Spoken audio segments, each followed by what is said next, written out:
तनवीर जियाद नामी एक बच्चा इस वक्त सोशल मीडिया के ऊपर बहुत ज्यादा डिस्कस हो रहा है। ये तनवीर जियाद 13 से 14 साल इस बच्चे की उम्र थी, लेकिन ये गैरतमंद बच्चा था। इसने दरिया में अपनी गैरत की वजह से छलांग लगा दी। अपनी बेइज्जती की वजह से उसे बेइज्जत किया गया बाजार में, उसने छलांग लगा दी और अपनी जान दे दी।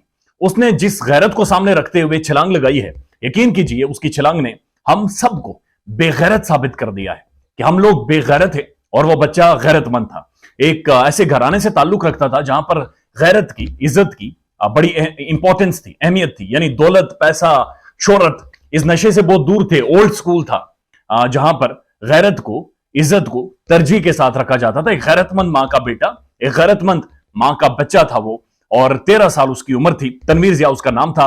अपर चित्राल से इस बच्चे का ताल्लुक था। एक दिन वालिदैन ने, यानी 21 तारीख की बात है, उसे बाजार भेजा कि बाजार से कुछ सामान लेकर आओ। मासूम बच्चा था, छोटा था, बहुत ही गुड लुकिंग, एक क्यूट सा और बड़ा समझदार बच्चा था। वहां पर गया, दुकानदार कहीं बाहर था और वहां पर दुकान में मौजूद नहीं था। लेकिन बहरहाल वो दुकान के अंदर गया और अंदर से जब बाहर आता है तो वहां पर कुछ खड़े लोगों ने उसकी फिल्में भी बना दी, वीडियोस भी बना दी कि बच्चा दुकान के अंदर गया है। और जब बाहर आया तो उसके ऊपर इल्जामात लगा दिए जी इसने कुछ एक चीजें चोरी कर दी हैं या दुकान के अंदर से उठा ली हैं। उसके बाद गैरत जाग गई। वहां पर सारे खड़े जो थे गैरतमंद, उन सब की गैरत जाग गई और उन्होंने उस मासूम बच्चे को, उस 13 साल के बच्चे को मारना कुटना शुरू कर दिया। उसे फिजिकली इतना कुटा, इतना मारा और उसके बाद पुलिस के हवाले कर दिया। हमारी पुलिस जनाब, वहां का पुलिस वाला, उसकी और गैरत जाग गई, एहसास से जिम्मेदारी उसकी जाग गई और उसने, वहां का जो पुलिस वाला था, वो उसे लेकर पुलिस पोस्ट पर गया और वहां पर जाकर उसने बच्चे को ना सिर्फ ज़हनी दबाव का शिकार किया बल्कि बच्चे को गालम गलोच की। और इतरात यह है जो उनके वालिद का लेटर सर्कुलेट कर रहा है, उस बच्चे को थप्पड़ शप्पड़ भी मारे। खैर, ये सारा वाकया हो गया, बाजार में रौला पड़ गया, बच्चा वापस घर गया, हालात नॉर्मल हो गए। वालिद ने कहा कि अगर इसने कोई चीज उठाई भी है, कोई स्वीट टॉफी कुछ उठाई भी है तो उसके पैसे में भर देता हूं, मारने की, इतना कुटने की जरूरत नहीं थी। बहरहाल बच्चा घर चला गया और घर जाकर रूटीन के मामलात थे, लेकिन उस बच्चे को उस रात नींद नहीं आई।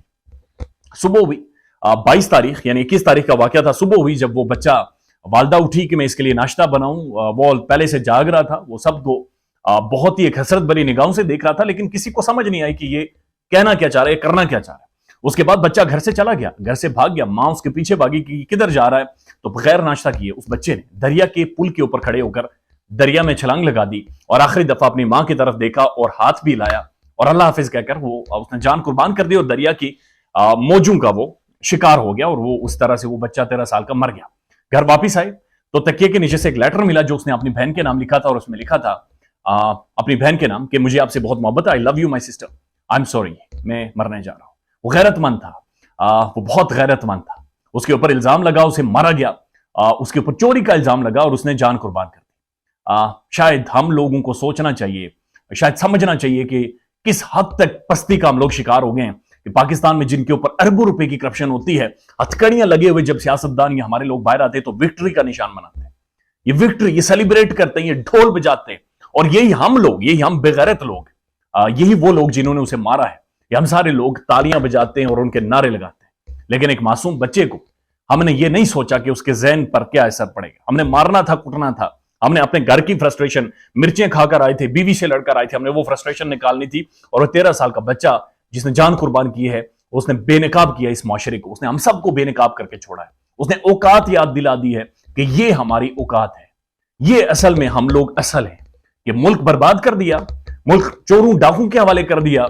लेकिन अगर हम में से ही उठकर हमारा बच्चा कोई गलती करेगा, हमने उसे चीर फाड़ कर खा देना है। हम गिद्ध बन गए, हमने बोटियां एक दूसरे की नोचनी है, हमें शऊर नहीं आ सकता। अल्लाह हाफिज।